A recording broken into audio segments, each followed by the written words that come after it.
Candy না কোনো chocolate নয়, একটি পোষা বেড়াল। 4 বছর ধরে পরিবারের সদস্যের মতো লালন পালন করা হচ্ছে ক্যান্ডিকে। মুন্সিগঞ্জ শহরের মানিকপুরের রিক্তা বেগম 2021 সাল থেকে ক্যান্ডিকে লালন পালন করছেন। তখন তার ছেলে শিথিল 15,000 টাকা দিয়ে কিনে আনে এই বিড়ালটিকে। সেটি এখন পরিবারের সদস্যের মতো হয়ে গেছে।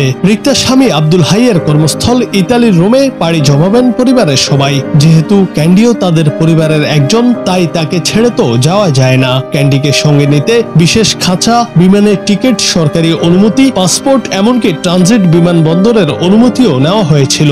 সব মিলিয়ে ক্যান্ডির পেছনে খরচ হয়েছিল লাখ টাকার মতো। কথা ছিল পরিবারের সঙ্গে বিদেশে পাড়ি জমাবে বিড়ালটি, কিন্তু শেষ পর্যন্ত ভাগ্য তার সহায় হলো না। গেল বুধবার দিবাগত রাত 3:15টায় কাতার এয়ারওয়েজের ফ্লাইটে পোষা বেড়াল ক্যান্ডি সহ রোমের উদ্দেশ্যে রওনা হওয়ার কথা ছিল শিথিল ও তার মা রিক্তা বেগমের। বিশেষ খাঁচা, বিমানের টিকিট, সরকারি অনুমতি, পোষা প্রাণীর পাসপোর্ট সহ সব আনুষ্ঠানিকতা সম্পূর্ণ করেই যাত্রা শুরু করে সে। তবে জটিল সব প্রক্রিয়া অতিক্রম করতে পারলেও শেষ মুহূর্তে বাধা হয়ে দাঁড়ায় বিড়াল বহনকারী বিশেষ খাঁচা। প্রয়োজনের তুলনায় খাঁচাটির উচ্চতা কম থাকায় বিড়ালটির ঝুঁকি বিবেচনা ঢাকা বিমানবন্দর থেকে তাকে সঙ্গে নিয়ে যাওয়ার অনুমতি মেলেনি। কি আর করা, ক্যান্ডিকে ছাড়াই চলে যেতে হলো মা রিক্তা ও ছেলে স্বপ্নিলকে।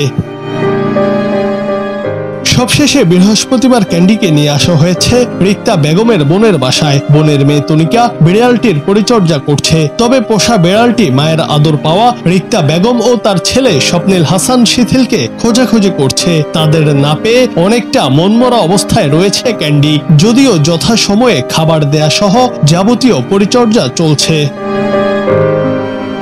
তবে ক্যান্ডিকে বেশি দিন তার পরিবার ছেড়ে থাকতে হবে না। পরিবারটি জানিয়েছে আগামী জানুয়ারিতে তারা ক্যান্ডিকে বাংলাদেশ থেকে ইতালিতে তাদের কাছে নিয়ে যাবে। পরিবার ছেড়ে এখন মনমরা থাকলেও তখন হয়তো সেই চনমনে ক্যান্ডিকে আবার দেখা যাবে আগের রূপে। জুনায়েদ আহমেদ, বাংলা টিভি।